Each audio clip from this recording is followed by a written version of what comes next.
Oh. Ladies and gentlemen, welcome to Kevin's Shop. There's a lot of stuff we've got to go over today, but what we're wanting to do is we're wanting to put some decent disc brakes and upgrade on Willow's bike. And that's the Cranbrook. Y'all have seen it before. We've done several things. We changed the sprocket on the crank side to a 22. And everybody has limitations. I mean, with age, you know, and different things. I wanted him to have, and this is kind of a little bit of a pet project of mine, because the guy just literally really screwed him on building this bike. So I worked with what I had, and this was a 32-2 sprocket, which is ridiculous. So as far as taking off from a stop and start and what have you, got to pedal the heck out of it. I said, let me work on getting you a bike that is more suitable, and it has to be ultra safe and easy to ride, easy to crank, easy to go. And the 32-2 was not letting the motor get up to what its potential was. This little sprocket on the back of the crank side, so we changed all that up. I've been working on this system for a while. I'm fixing to show you why.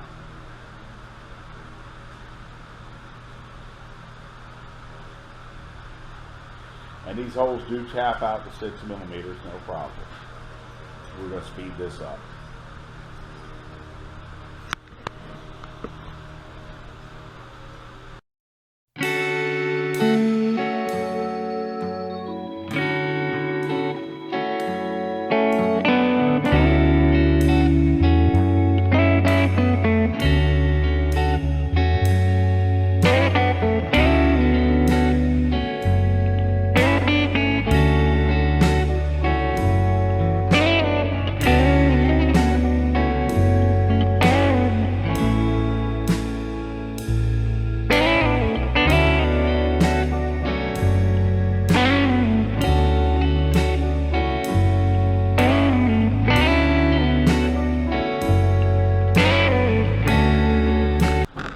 Now that we got those in there, and we tap those out with a 6 millimeter tap, basically this right here.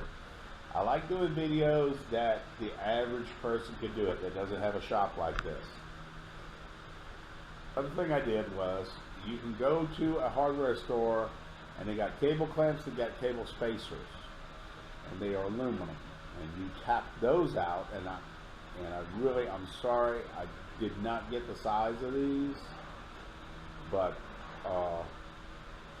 they're a basic size that will 3/8 will, 6 millimeter will tap perfectly into it. So that's what we're going to do right now. We're going to put these on.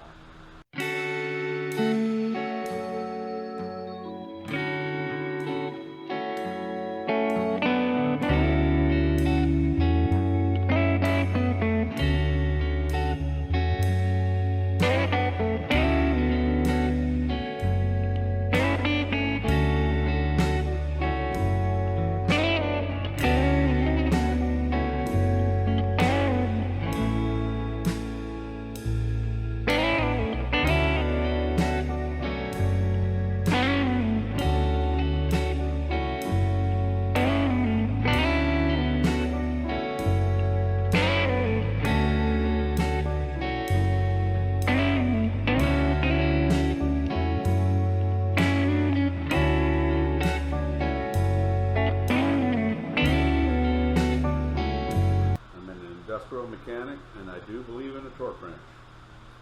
Getting everything exactly the way it's supposed to be. Right off the bat, we're going to go with 80 inch-pounds.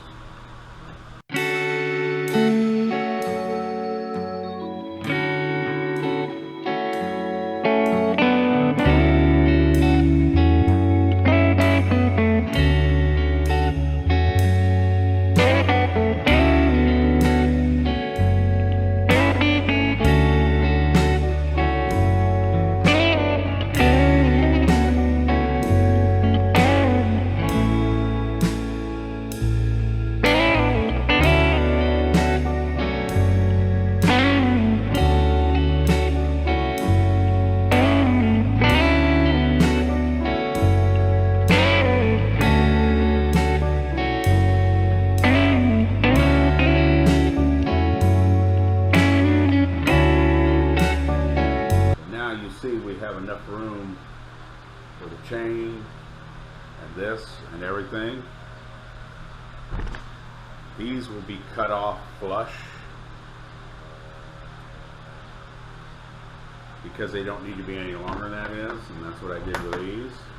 If you notice, this chain is a lot, but that sprocket there you can reuse. You could actually put it on another bike. And if you look at this, then you'll see how much bigger the other sprocket is, so it's going to be easier to pedal. That's the main thing. I made this particular bike a freewheel. That was really hard too, but I'll cut all these off. This is good and sturdy, actually good to go. And that's how you would put a disc brake if you have a hub adapter on there. Those particular pieces of aluminum I got were what they call cable spacers or cable ends, and they're in the department of cable ends, and they're actually spacers. Like I said, I'll cut these completely off, and we're going to reinstall the tire. We're going to have to deal with the chain and what have you, because we're going to need more chain here. We're going to need more chain here, and we're going to need more chain here.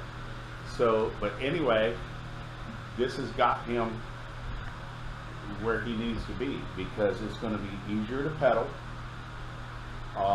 And really, if you look at this, where this nut was, I never messed with this. It'll probably go right on there, but I'm still going to cut them off. This is going to make it better for him. I mean, if you look at that, that's perfect. These things are machined, they're exact distance and everything else. So, yeah, everything's good to go. And I hope you got something out of this video. I really do. The reason being, tapping this and then tapping this when you lock it down is like a lock nut. So when I crank down on this, it doesn't loosen it up. So that's it in a nutshell. Whatever a nutshell's got to hold.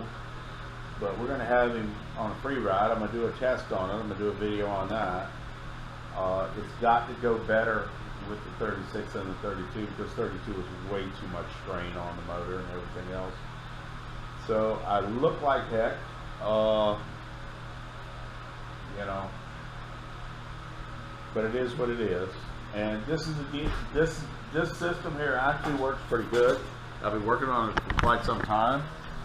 If you look at my bike, I did basically the same thing, but I've got I had to kind of double up on them with some brass and that to get this off of there. And the chain is really close. It actually does wear on it. So, but it works, and it stops you really good. That's the silencer I put on the bike. And that was the original silencer for this pipe. I just welded it on. And it runs good. 41 point something miles an hour. I can't remember off the top. Now, we're going to get to this project. And we're coming along with it. It sits right on this thing beautifully. You can just kind of slap it on there. You're good to go. Alright. So we're going to have a Husqvarna jug going on that one. This right here was delivered to me today for free. And like I said, we got a lot to go over, so y'all hang with me here. This was delivered to me for free today.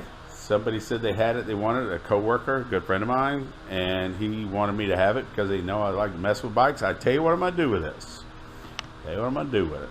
I'm going to do a mount like this, pretty much with the catenary curve and everything like that one. I can weld aluminum and all that. I'm going to do that. I'm going to put a motor that's pretty much like the one I got on there. I'm just going to pull it down, put some ceramic bearings in it and everything. Do the same thing to the carburetor I did with that one, with the set screws and everything in the holes, and get rid of the choke and everything. You don't need that. I did that with Willow's bike, and it has been not a one problem whatsoever of leaking gas or anything else. You can see that priming bulb gone, the choke's gone, everything else. So what I'm going to do with this is I'm going to make a trail bike. I use this bike over here, my bike, for running up and down the roads, playing around with the guys around the town here. The cops are really cool here, so we don't have anything to worry about with that. They got bigger problems than us, and they know it. So, and we all kind of know them. Everybody grew up together around here. I didn't, but anyway, most everybody I ride with does.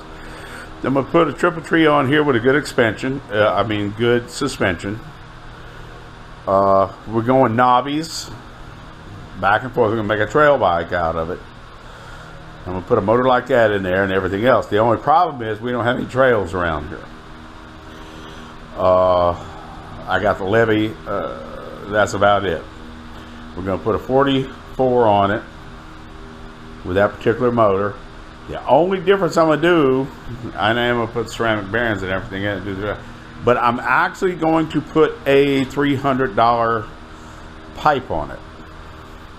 The actual KX whatever 65 whatever pipe. I'm gonna put that on there and see exactly what it does. The only problem I have is somebody has to invite me to go ride trails with them, because we don't have any trails around here. We don't have any trails at all. We got the levee. That's pretty much it. Anything else that you run into down here is swamp. So you're not riding in swamp. So if somebody's out there, and I get this built, which will be after that one, if anybody out there has trails to ride in and you would invite me to come there, I'll come there and we'll ride trails together, and we will swap one another's bikes over, see whose bikes runs good, because I know anybody that invites me, their bike's going to run good if somebody invites me. But anyway, we're going to ride some trails, and I'm going to show you what just a plain little old stock, pretty much stock, two-stroke, we'll do on a trail. I'm going to put knobbies front and back. I'm going to have a triple tree. I'm going to have some suspension. The seat I like, by the way. This actually is a nice bike. And I do like the fact that I have speeds back here. I got to clean all that. All the cables are froze and everything else like that. The handlebars, I ain't crazy about, but I ain't worried about them, and they look pretty good and they fit good and all that. And the fenders, I hate fenders. Literally, I hate fenders. Anyway. But if somebody, when I get this done, and I'm gonna do it in fluorescent orange so people see you. Disc brakes front and back, pretty much the same system we got right here. If somebody would invite me to come ride trails with them, I'll show up. Okay? I'll show up. Because it's just me and the two dogs and my wife, and that's it. And I can take vacation time, and I'll show up. But I got to get it done first. Let me get it done first. I got to get this one done first. This is going to be a monster right there. That's going to be stupid. That's going to be stupid. But that's the cool thing about having a shop yourself. You get to do stupid. All right? So, please leave me a comment. Hit like, subscribe if you choose. But leave me a comment. Tell me what you think. Come on. If you're going to invite me to a trail ride, invite me to a trail ride. Come on. Let's go. I'm just going to have a plain old motor like that. Nothing fancy. I'm not going to have a 4-stroke because I don't want to sound like a lawnmower. I sound like a 2-stroke. But I will be putting one of those fancy $300 pots on it. I can guarantee you that. So we'll see if they actually do work. And we've got a lot of projects in here, but I got to get Willa done. I got to get him riding. Really super nice guy. And we need to get his bike all done and everything. I just wanted to show you the system I'm using on getting this done. and done effectively and working properly. So it can be done with simple tools. You need a 6mm tap and a drill to drill this out big enough where the bolt will just go through there. But it will only work with a hub adapter or mag wheels. So with that being said, I'm gonna cut these off. I'm gonna get it on Will's bike, get him all the chains all stretched out. I'm gonna do a test on it. I'll do a video on that. And as I always say, y'all have a wonderful day.